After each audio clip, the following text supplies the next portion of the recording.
A very warm good morning to my dear students. Today we are going to start a new chapter, chapter 17, India Physical Divisions. It is prepared by me, your social studies teacher, Alvina Gill. So I request you all to open your books, page number 136, lesson number 17, India Physical Divisions. The Himalayas. India is a land of varied geographical formations. It is the seventh largest country in the world. It has mountains and desert. It has some of the world's greatest rivers. It has fruitful plains and rainforest. In short, India has almost every type of geography one can think of. So now here we are going to study about the Himalayas in India. Like as we see, India is a land of varied geographical formation. Somewhere we have mountains, somewhere we have plains, somewhere we have desert. So different formations we have here in India. As we can see, it has mountains and deserts, and even we have the world largest greatest rivers over here flowing in India. And we have very fruitful plains where we have lot of farming, agriculture, production, and even we have rainforest. In India, we have that every type of geography that one think of. Now, let us read about the major physical division of India. We have three major physical divisions of India: the Himalayas, the northern plains, and the peninsular plateau. As you can see in the picture, there we have the Himalayas, northern plains are mentioned over there, and the peninsular plateau is also given there. So let's move on with that. The Himalayas are a very high and long chain of mountains in the north and northeastern parts of India. Himalayan means abode of snow. Now, as we know, that in Himalayas we don't have one or two mountains, but it has a very long chain of mountains in the north and northeastern parts of India. Himalayan means or Himalaya means abode of snow because that Himalayas are fully covered with snow all over the year. Whole year that Himalayas are covered with snow. That's why that means abode of snow.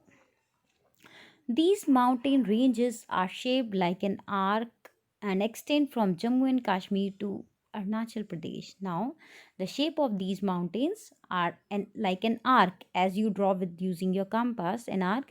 Same the shape of the mountains are, and it extend from start from Jammu and Kashmir to Arunachal Pradesh. The Himalayan range runs unbrokenly for about 2400 kilometer, means without any stop, without any break between the mountain range. They start from and end to about 2400 kilometer.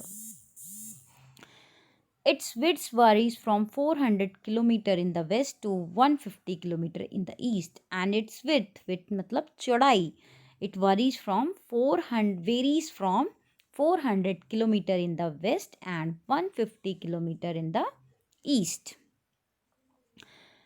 The Himalayas are nature's unique blessings to India. Means the Himalayas, they are the greatest natural God's blessing to India. They are the highest in the world. Means the Himalayas, they are highest in the world. They have many parallel ranges. There are many high peaks that remain snow covered throughout the year. Means we have many parallel ranges and there are many high peaks that remain snow covered throughout the year. The world's highest peak, Mount Everest, is located in Himalayan mountains. Means we have the highest peak in the world, that is your Mount Everest, and its height is 8,848 meters high, and it is located in Himalayan mountains, and that lies in Nepal. Mount K2, named by T.G. Montgomery, Kanchenjunga, 8,598 meter, and Dhanga Parvat, 8,126 meter, and Nanda Devi, 7,817 meter are some other high peaks in India. K2 is the second highest peak, lies in the Karakoram range, as the highest one is your Mount Everest, then Mount Everest, after there comes a lot like your Kanchenjunga, it is the second highest, then comes your Nanga Parvat, then your Nanda Devi.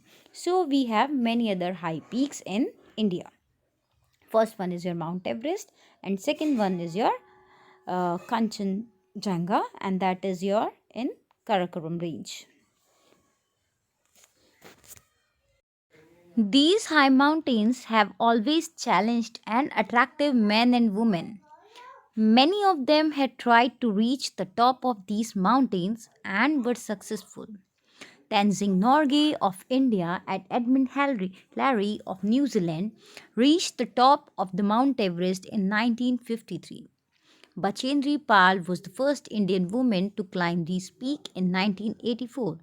Now, these mountains have always challenged and attracted many people, many men and women.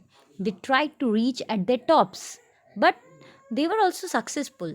But Tenzing Norgay of India and Edmund Hillary of New Zealand reached the top of the Mount Everest in 1953. And Bachendri Pal was the first Indian woman to climb this peak in 1984. So, moving ahead, this Himalayas can be divided in three zones. Number one, the Great Himalayas, the Himadri; the Middle Himalayas, the Himachal; the Lower Himalayas, the Shivalik Range. Once again, Himalayan ranges have been divided into three zones: the Great Himalayas, the Himadri; the Middle Himalayas, the Himachal; and Lower Himalayas, the Shivalik Ranges. Now, the Great Himalayas lies in the northern part of Himalayas. These are also called the Himadri. This range remains snow-covered throughout the year. There are many snowfields which give birth to glaciers. Now, the Great Himalayas, lies in the northern part of Himalayas. These are also called the Himadri. These ranges remain snow covered throughout the year, means they are covered with the snow throughout the year, and there are many snowfields give birth to glaciers. Glaciers is a snow moving river of ice. These glaciers are source of many Himalayan rivers like the Indus, Ganga, Yamuna, Satluj, Kosi and Brahmaputra. Its an average elevation is 6,000 meter from sea level. To the south of Great Himalayas, the Middle Himalayas or the Himachal Pradesh is located. Now in the Middle Himalayas we have Himachal, where it is located. Its average elevation is 4,500 meter from sea level.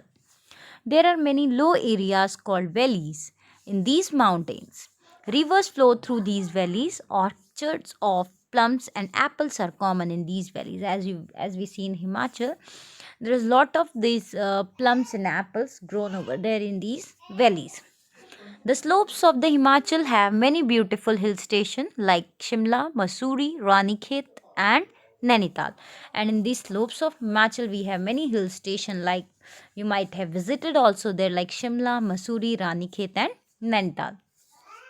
It also has many holy places like Badrinath, Kedarnath and Amarnath. As you can see in the picture given of the Ranikhet, Nainital Lake and Shivalik Hills. South of the Himachal are low mountains called the Shivalik Range. Now, south of the Himachal, we have low mountains and it's called the Shivalik range.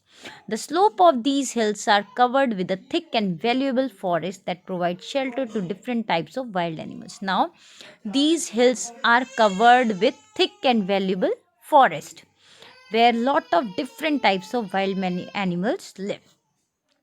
Its average elevation is less than 1200 meter. It comprises broad valleys known as dunes. Dehradun is situated in one such valley.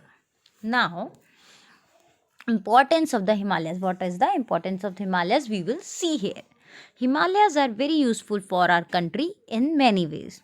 They guard our northern borders, means they are high mountains. They means act like as a border. They guard our northern borders. Passes and gaps in the mountains help in crossing them. They protect us from extreme cold winds blowing from the north because they are very high. So directly wind blowing, it protects us from that wind. They check the monsoon coming from south and cause heavy rainfall. Rivers coming from Himalayas are perennial rivers because their source is the glacier. So that's why they are perennial rivers in nature. The rivers provide water for our various needs. The forests provide timber and herbs. There are many wildlife sanctuaries in Himalayan forest. So that's why Himalayas are very important because they provide us many things and even they help us in our many ways. So read the chapter once again carefully so that you can understand more properly the chapter about the Himalayas and their division. So, till then, goodbye, stay safe, stay at home. Thank you, my dear students.